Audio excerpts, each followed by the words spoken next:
Can this Yamaha Wolverine compete against the Polaris RZR? We'll find out in today's video. I'll include a link to the Jorgensen Power Sports website in the description down below. They're providing us with this Yamaha Wolverine.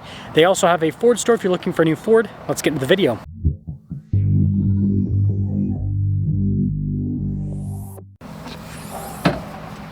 This has a 999cc engine putting out 108 horsepower. The Wolverine actually comes with a little bed in the back and you can lift it up for easier access to the engine, but also using it as like a dump truck bed.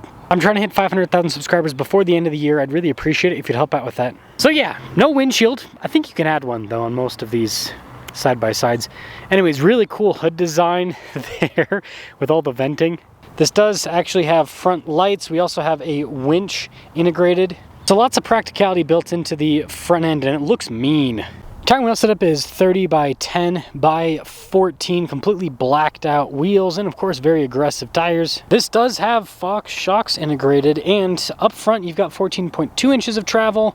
Over in the rear, well, you've got 16.9 inches of travel. Look at that, you also have some protection there on the side with that rail. And having, longer travel makes the side profile look pretty crazy with the suspension system.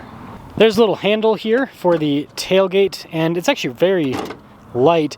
And then, yeah, you've got kind of a durable covering here in the bed. This is definitely a smaller unit. Now, I will say, getting this bed back down from the dump truck position, a little bit of a pain. Anywho, we do have taillights, and it looks like you got a place for a receiver hitch there at the bottom. That will cap things off for the exterior.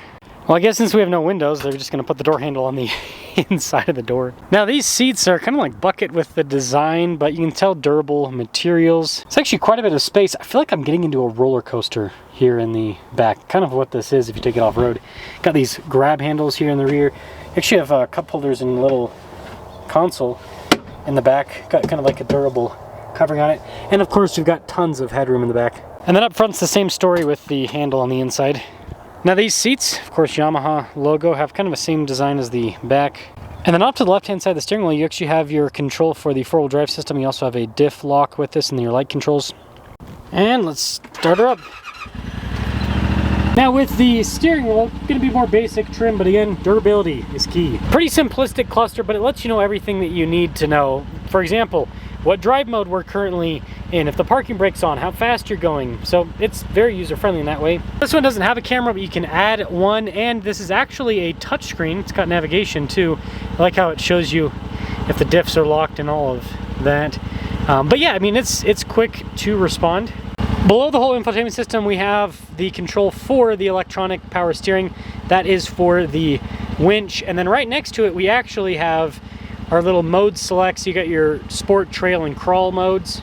Parking brake here, we also have the transmission select. This does have high as well as low, and I love how they've got your off-road proven badge. This here for the front passenger is hilarious, but there is also a glove box, and it looks like there's a little 12-volt. Closing stuff on, and do I have to like press the button again? Closing stuff on this car is not fun. When it comes to pricing, this is roughly $30,000. Check out their website for the exact pricing and models and all that kind of stuff, but let's drive it. Well, let us set off. Actually, I'll show you guys low first. So here is low. We're on a grassy field, so this should be fine.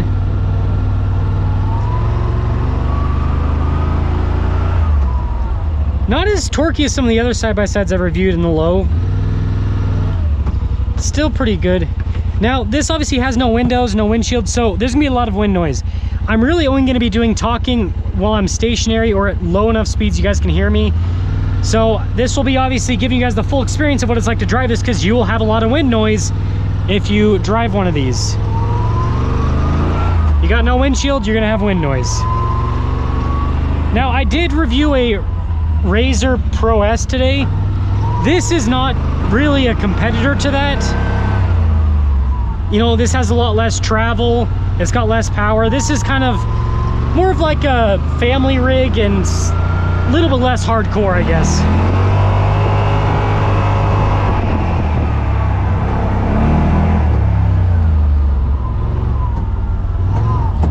Yeah, the power on this is good though.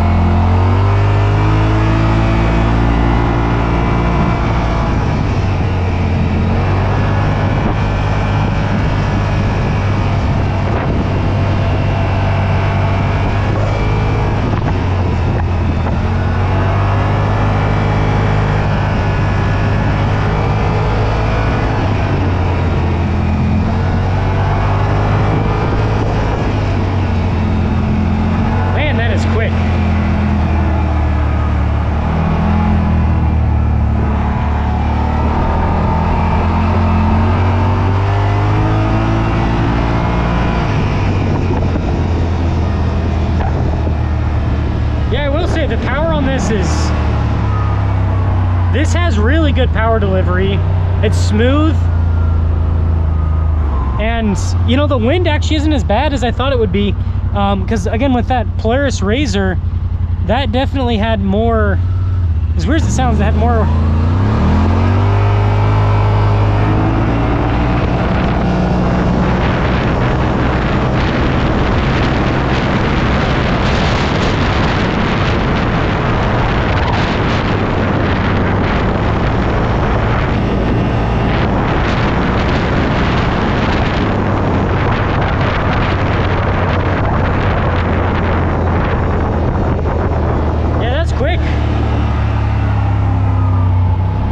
really quick. Oh, I still can't get this freaking glove box closed.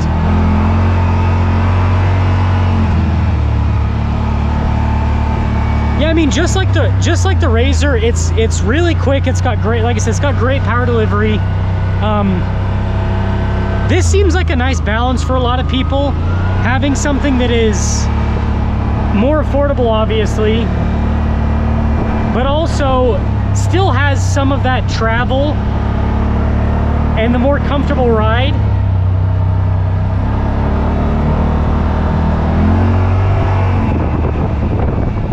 Man, I will say this, I like this, I actually like the sound of the engine. It's kind of fun.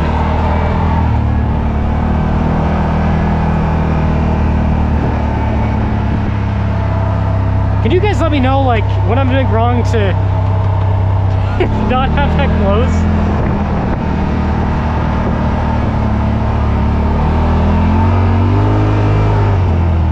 It's got good body control too. Like when you go around the corner, you can feel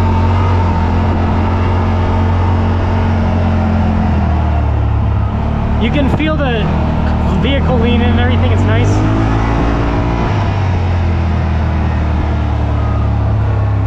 Yeah, this is fun.